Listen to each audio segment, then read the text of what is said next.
Hello, I'm Diana Skaya, and you're watching Military Mind on TVP World.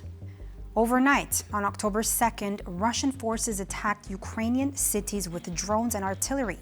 Local authorities say 31 of the 86 drones launched struck targets across the country. As a result of the attack in Odesa, Russian strikes hit railway infrastructure. Officials report that a train driver was wounded by shrapnel, and a house was also damaged, leaving one person wounded. In the north, Russian fire targeted railway facilities in the city of Konotop in the Sumy region, knocking out both electricity and water supplies. Meanwhile, Ukraine's Ministry of Energy said Russian shelling in the Kyiv region caused a blackout at the Chernobyl nuclear power plant late on October 1st. The power surge cut electricity to the new safe confinement structure, the protective dome that covers a destroyed fourth reactor and prevents radioactive releases. Authorities recall that earlier this year, a Russian strike damaged the shelter at Chernobyl with an explosive drone. Power was restored to all facilities at the plant within hours. On the front line, Russian Marines are attempting to widen the narrow salient towards Dobropilya on the Pokrovsk axis. European analysts recorded about 500 new Russian airstrikes in the area by late September, most of them near Shakhovye. In southern Donetsk, Russian forces also pressing further towards the Dnipro region.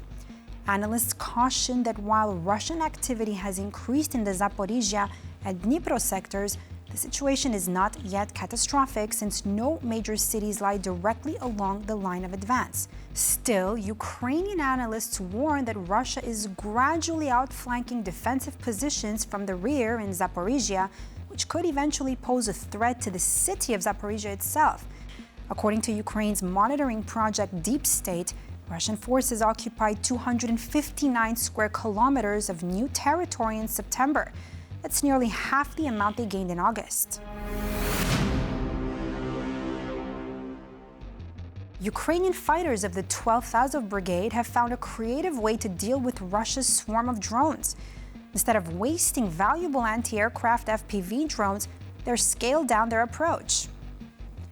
Now, this footage shows a Ukrainian soldier taking aim with a double-barreled shotgun, cracking enemy UAVs like nuts in the Toretsk sector. Every enemy drone downed by buckshot means one more anti-aircraft FPV saved for larger and more complex targets. It's an adaptation that keeps Ukrainian air defenses flexible, cost-effective, and deadly.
We now move to the Serebrianka sector, where the battlefield is defined by a vast gray zone territory with no clear control, where infiltration is constant and positions shift daily.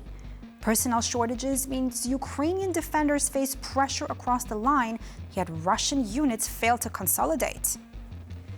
Instead, Ukrainian drone pilots patrol relentlessly, striking infantry before they can mass for a larger assault. The Ukrainian drone operators remain the decisive obstacle preventing Russia from turning pressure into breakthrough.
One of Russia's most repeated slogans is "We don't abandon our own."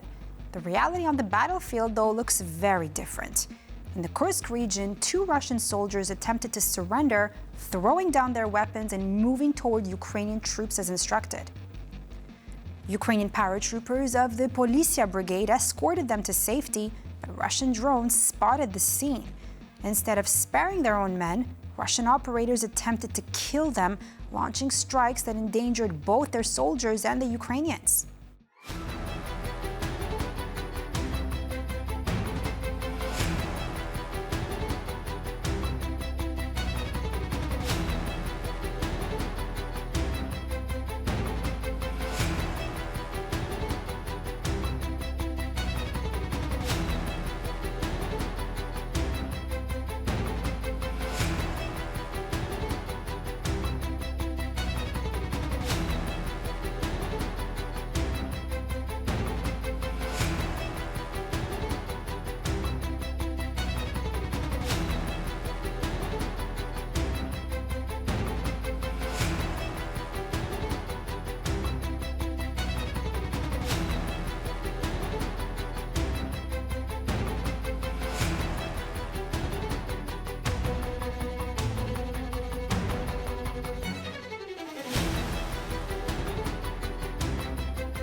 Finally, new footage shows Ukrainian drones striking Russian positions at what locals called the cafe. A place once used for rest and resupply is now a cratered ruin. Drone operators targeted the site, destroying enemy equipment and forcing troops to scatter. These strikes prove how no location is off limits when aerial reconnaissance identifies a target.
And that's all for this episode of Military Mind here on TVP World. I'm Diana Skaya. Thanks for watching, and stay with us here for more news and updates.